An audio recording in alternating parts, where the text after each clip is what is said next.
Chess College. It is Monday, uh, second week, I think, of September. Yeah, the 12th. Next week it's fall. Hard to believe. And it's temperatures dropping. Hope you guys are staying cool. It's a little easier this week than it was last week. Hope everything's going all right. You had a good rocking weekend.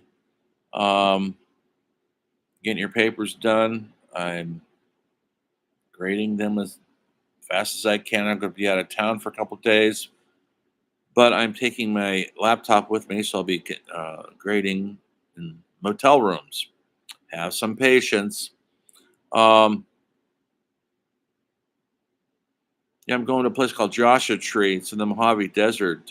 It's my favorite place I like to go. I go there several times a year and to see music. A place called Pappy and Harriet's. If you like music, I'm obsessed with music and movies and literature. That's the three. Okay, that's my life. Um, and when I say obsessed, this has been going on since a small child when the Beatles first showed up. Um, but very favorite of mine who came out in the punk rock era of the late 70s in New York, Patti Smith. Maybe you know her. Maybe you don't care. Too bad you don't care because you should know her. She's as brilliant as Bob Dylan and John Lennon. I put her way up there. And I'm not just doing it because I like her, it's because she deserves it. Now, I'm seeing her in a very intimate uh, environment out in the Mojave Desert, small club, seats 300 or 400 people. That's it. Anyway, I'm looking forward to that. I'll be out there. I'm leaving tomorrow, actually. It's a long drive, folks, from Reading to there. It's about 13 hours, but I'm used to it. Anyway, I'll be doing that tomorrow and seeing Patty on Wednesday and then taking a hike in the Joshua Tree National Park. You should guys go visit it one day. If you haven't already, the park is incredible. It's high desert. You'll see rock formations and Joshua trees and plants you've never seen before. I lived down there for a year. I taught at a local college down there 5 years ago. And maybe I'll head back there one day. Okay, so that's what I'm going to be doing the next couple of days. Obviously, I'll be available for you to get a hold of me, but it might have a little bit of if I'm driving for 12 hours, I'm not responding a lot in detail. Let's put it that way. So get your papers in on time. That's all I care about. Look at the instructions. That's all I care about. Follow the instructions. You'll do okay. Okay, I'm going to sign another paper, but it won't be until the end of this week. So don't worry about it yet. Just get the new one in, which I think is due this week. Citizen Kane. Hope you enjoyed the movie. Hope you found a copy of it. And I hope you followed the instructions and not just written a review about it. I don't like black and white, or you think it's slow or corny or whatever. That's not what your job is. Your job is to critically analyze why that film matters. It was a groundbreaking, game-changing film. If you watch the little documentary I had, you watch Orson Welles, listen to my lectures, read the textbook, and watch the movie, you'll have it all at your disposal. Anyway, today we're coming out of World War II. The war is over. Hitler is defeated. We dropped a bomb on Japan. They're defeated. And they're starting to make movies again in Japan. I'm going to talk about that when we talk about foreign films next week. Because even though we dropped a bomb on them, they still want to tell stories. And they're human stories. They're not about good against evil or us dropping a bomb on them. It's almost like it didn't matter. The need to tell a story doesn't matter what environment you were in. Have a camera and some actors and a script, go for it. Anyway, so post-World War II, well, we're just coming out of the war. 46, let's say, maybe almost 45. Hitler's dead. Germany is still occupying because they haven't given up yet, even though Hitler's killed himself. there is a filmmaker, Roberto Rossellini, and he wants to film a movie called Rome Open City. I'm going to have you guys look at a preview of it. It'll be on YouTube. You'll see it. Um, he went out and filmed on the streets, the war-torn streets of Italy, and they were there's very little power. There's no cars. There's no infrastructure. It was bombed into oblivion by the Germans. Italy started off as one of their allies, but then they gave up and didn't want to be part of the Axis anymore. And Germany, of course, got their revenge on the Italians. That's what those Nazis were good at. So here we have a story about a woman trying to survive during Nazi occupation. In the distance, because they had to hide the cameras when they're filming this movie, you can actually see real German Nazis patrolling the streets. They didn't know they were being shot, of course, or filmed, I should say. They weren't being shot. The fight had gone out of them for sure. They were wanting to go home just like everybody else, but they weren't relieved of duty yet. So, can you imagine filming in that environment? That's your environment for your film. You know, that's some adversity that needs to be overcome. So, when your friends and you want to shoot a little movie, and you're complaining about the heat or the location, remember we're not occupied by the Germans. So go on, do your movie. We're not living in the Ukraine, and they're doing art in the Ukraine, by the way, dance and theater in a war zone. That's how important art is. Okay, so check out the preview for that and what made it different, and another movie that came around made by an actor who was directed films, Victoria De Sica, and he made a film called Bicycle Thieves. Look at the little documentary on both those movies, and you'll learn a lot about what they called neo-realism, the new realism, the new real. The reason why that handle was given to them because they didn't have any money, no budgets, no Hollywood studios, no fancy equipment or lighting like we had in Hollywood all through the war, by the way, because we weren't being invaded. We weren't occupied by the Nazis like they were. And so they filmed on the streets with locations that they could steal and go out and film in apartments. They had a film where they could. Bicycle Thieves is a simple story about a man and his family. He has a young son, and he's trying to earn a living. Now, how do you learn a living, essentially a bombed out city? It's not easy. And so he is determined to feed his family. So he gets a job putting up posters around town for upcoming movies that were playing in Italy. And yes, they're American movies. So he got this job, and the only reason why I got it is because he has a bicycle. Nobody has cars. There's no gas. The bicycle is his only way to make a living. And he happily takes the job. And so he tools around the town with a ladder, a rolling brush with glue, the posters, so he could feed his family. Well, he's putting up a poster one day, and somebody steals his bicycle. The whole entire movie is how this man, who's at the edge of end of his rope, is trying to find his bike.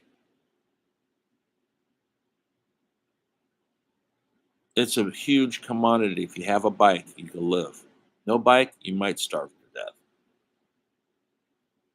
Jessica used non-professional actors who are very good in this thing.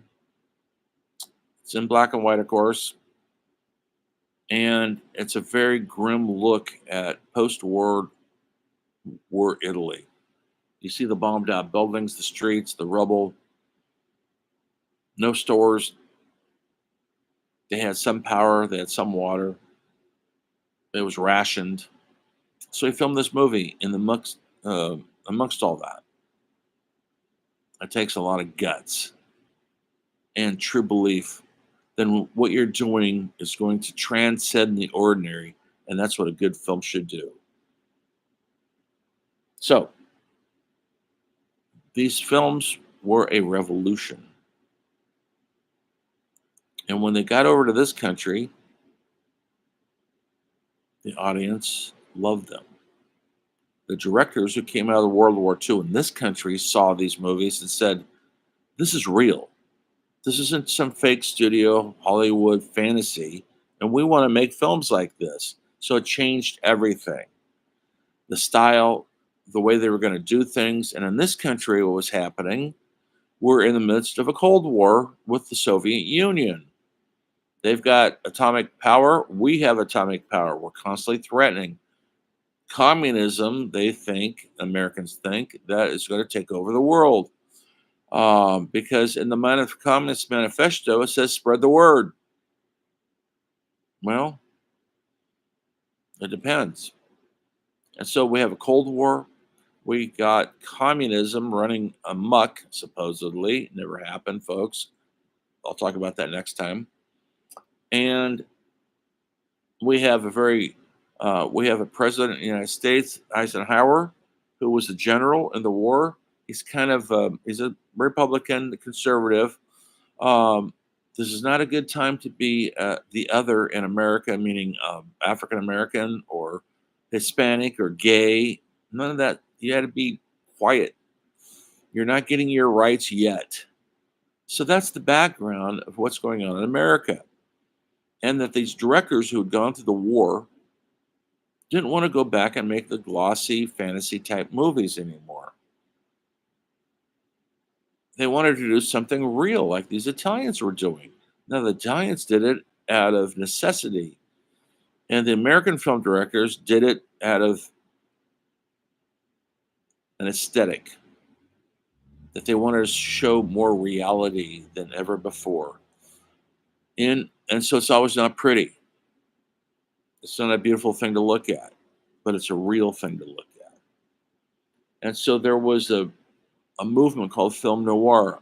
I will post images of that later this week. Film noir, black film, that's what it translates to. It's a French term. We get a lot of our film terminology from France. Montage, film noir, and a lot more I'll talk about later. Because the French, in a way, invented cinema. Yes, we had the first person, inventing the camera, but they took it to another level of audience participation and longer stories. The French did that. And of course, we looked at it and we did the same. They just never had the money or the ways and means or the movie stars that we did, because this is America. Capitalism could finance this stuff. So film noir started, and it was always usually dark stories, literally dark stories, usually involving an anti-hero. He's not the good guy, folks, but he's better than all the other bad guys. It usually takes place at night, and everybody's in the shadows, because what happens at night when the good people in the Midwest are sound asleep and they think they're safe? Well, things are happening at night in America, folks, and they wanted to show that reality. Illicit things. Not nice people are prowling the streets of America. And so they started making movies. It's one of my favorite genres.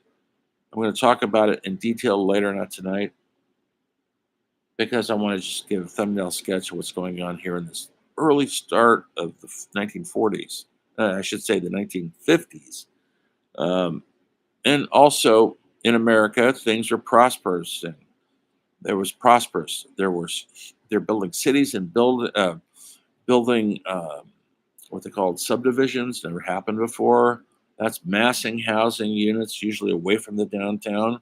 And so, because people can afford a car, and so commuting became the way to go. You have a house that's 8 miles out of town, you work in town, and you drive in town every day. Or if you're back east, you take the train in. Um, and so this is a whole new way of living. We never had this kind of luxury living before. Uh, People can actually afford a house and a car, mostly because of the GI Bill. The My dad bought his first house and his first car on the GI Bill. He was a lieutenant in the Army, and they wanted him, this is his payback for surviving the war. And also, they paid for education. A lot of them went to college. It's the first time in our country where almost anybody could get an education, a college education. Before that, it was just mostly for the privileged and the people who had the money. Now you could get the GI Bill, you could go to college, you could get a car and a house. And so things were really looking good for Americans. So people were having babies like crazy. It was called the baby boom. That's what I'm part of, folks.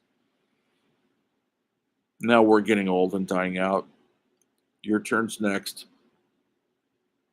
Anyway, the baby boom happened because, well, our dad survived the war. And what do you do when you survive a war? You come back and you party like crazy. And this is long before birth control, folks.